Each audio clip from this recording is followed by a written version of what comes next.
Yes, hamjambo wakulima wetu popote mlipo, siku ya leo tunawasalimu. Majina yangu ni Mwangi the Strawberry Farmer. Asanteni sana kwa wale ambao mmekuwa mkisubscribe kwa channel yetu, na asante kwa sababu ya wale ambao pia wamekuwa wakitusupport kwa njia ya kutununulia bidhaa zetu. Na siku ya leo nimekuja tu kuwaonyesha jinsi ya kushona nets.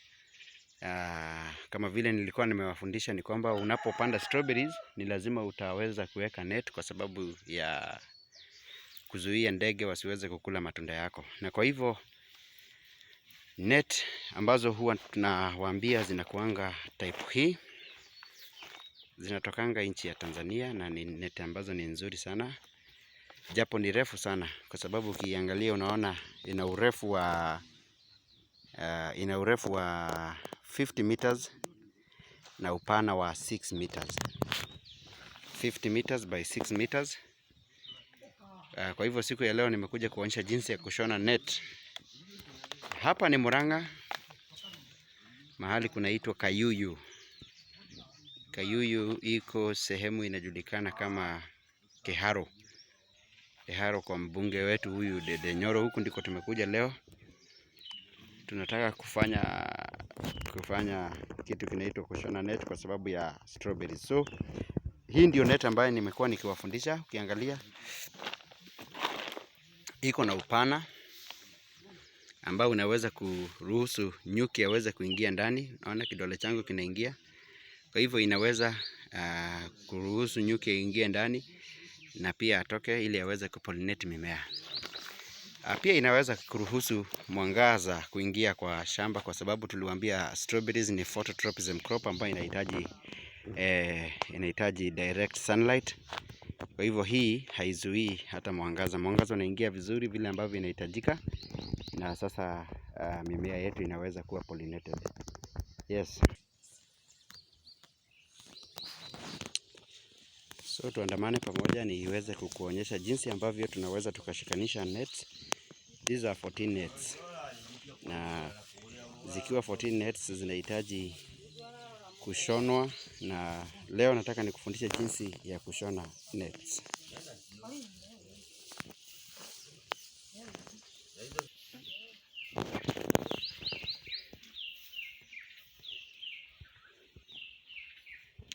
So hivi ndivyo huwa tunashona nets.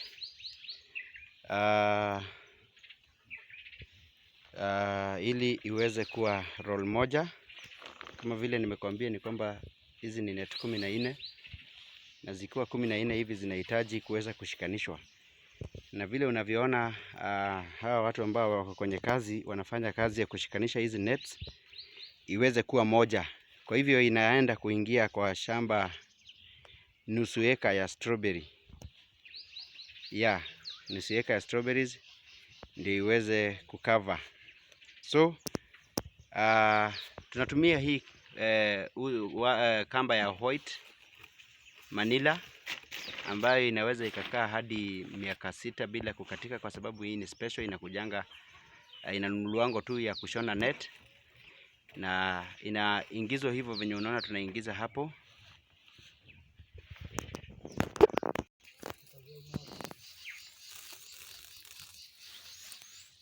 So hivi ndivyo huwa tunaingiza net.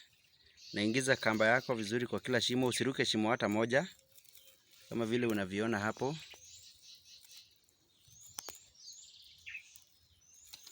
Na unaifanya hivyo polepole, ukienda ukivuruta.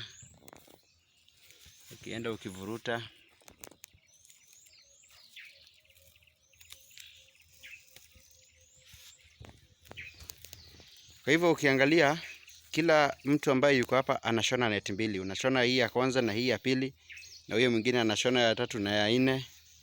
Zinaunganishwa, kila mtu anashona net mbili, anaziunganisha inakuwa net moja.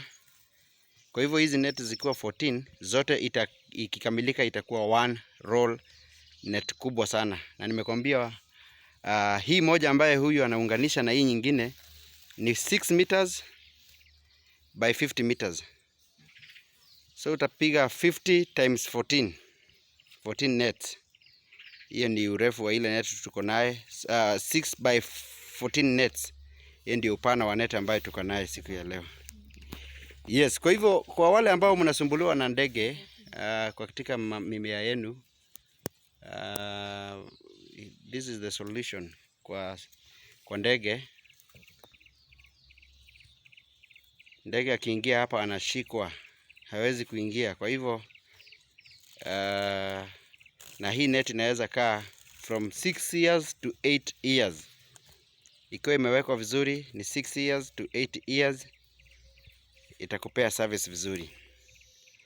Ukitaka kujua jinsi ya kutunza mimea yako, kutunza matunda yako vizuri, unaweza nipigia simu. Hiyo namba yangu iko hapo, niweze kukusaidia. Mimi naitwa David Mwangi. Na pia unaweza subscribe kwa hiyo channel yetu Mwangi the Strawberry Farmer. Ukinipigia simu na ukisubscribe utakuwa unaona kila video ambayo tunaweka. Kwa hivyo leo tuko Murang'a, labda kesho tuko kwako. Ukitupa nafasi ya kukuhudumia, tutakuhudumia kwa moyo mkunjufu. Ukipiga hiyo namba 0793518655 utanipata.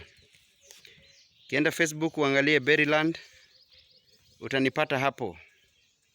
Na ukiwa na maswali yoyote, labda unapitia challenges zozote kwa shamba yako, sisi tuko hapa tusaidiane kama wakulima. Nyinyi muwe na siku njema. Mungu awabariki mnapofanya kazi ya mikono yenu, na tuzidi kupatana shambani. Asanteni.